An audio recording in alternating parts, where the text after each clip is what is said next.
Balancing की बात करते हैं। किसी भी रेडॉक्स रिएक्शन को बैलेंस करोगे ना, ये 5 पॉइंट्स याद रख लेना, इनसे बैलेंस हो जाएगा। ये मेरे खुद के बनाए हुए पॉइंट्स हैं, ठीक है, कभी भी गलत नहीं होंगे, आराम से बिल्कुल सिंपल ही तरीके से आप सोल्व कर पाओगे। सबसे पहले कौन ऑक्सीडाइज हो रहा है, कौन रिड्यूस हो रहा है, वो फाइंड कर लो।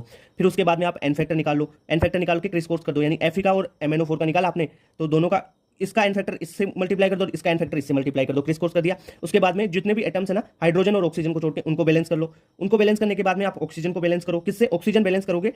H2O से। जिधर ऑक्सीजन कम है उधर उतने ही H2O डाल दोगे, ठीक है। अब आपको रिएक्शन देखनी है एसिडिक मीडियम में है या बेसिक मीडियम में। अगर एसिडिक मीडियम में है तो आप ऑक्सीजन तो बैलेंस कर चुके हो, हाइड्रोजन बैलेंस करना है। तो हाइड्रोजन बैलेंस कैसे करोगे कि जिधर जितने हाइड्रोजन कम है ना उतने H+ उधर डाल दो आप। और बेसिक मीडियम में कैसे आप करोगे हाइड्रोजन को बैलेंस? तो आप जितने भी हाइड्रोजन कम है, balance hydrogen by adding H2O, जितने भी हाइड्रोजन कम है उस साइड में, साइड एफिशिएंट में H2O डाल दो, और उसके इक्वल जितने H2O डाले हैं उसके इक्वल आपको OH- जिधर H2O डाले ना उसके अपोजिट साइड में डाल